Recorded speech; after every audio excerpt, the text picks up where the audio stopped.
starting with popliteal fossa. So its definition is the popliteal fossa is a diamond-shaped area which is located on the posterior aspect of the knee. Now it is the main path by which the vessels and the nerve it passes between the thigh and the leg.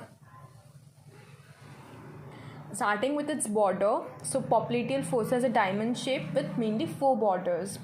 So these borders are formed by the muscles in the posterior compartment of the leg and the thigh.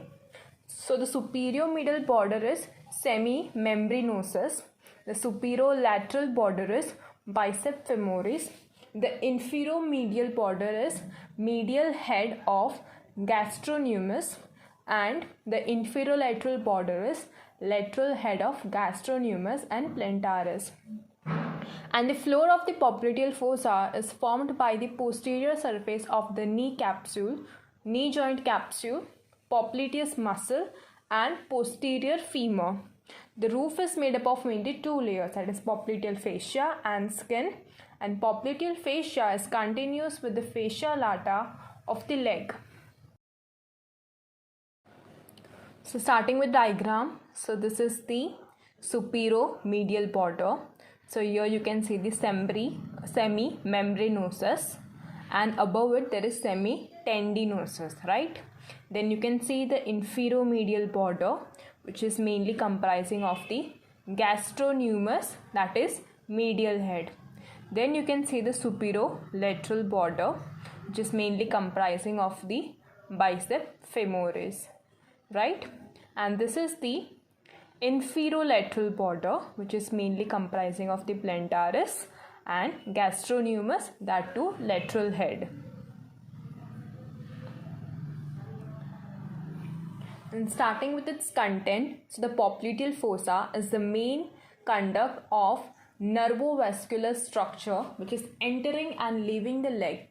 Its content are from medial to lateral, starting with popliteal artery, second is popliteal vein, third is tibial nerve, fourth is common fibular nerve which is also known as common peroneal nerve. Now the tibial and the common peroneal nerve, they are the most superficial content of the popliteal fossa and they both are the branches of sciatic nerve. The common fibular nerve follows the biceps femoris tendon and travel along the lateral margin of the popliteal fossa. Then the small saphenous vein, it pierces the popliteal fascia and passes between the 2 heads of gastrocnemius to empty in the popliteal vein. And last is in the popliteal fossa, the deepest structure is the popliteal artery and it is a continuation of the femoral artery and it travels into the leg to supply it with blood. Here you can see this is the popliteal artery, this is the main popliteal vein and this is the sciatic nerve which mainly divides into tibial nerve and common peroneal nerve, right?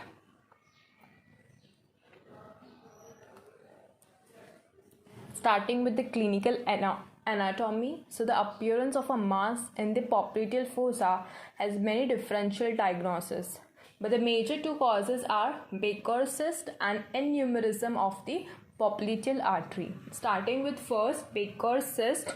So Baker's cyst refers to the inflammation and swelling of the semimembranosus bursa.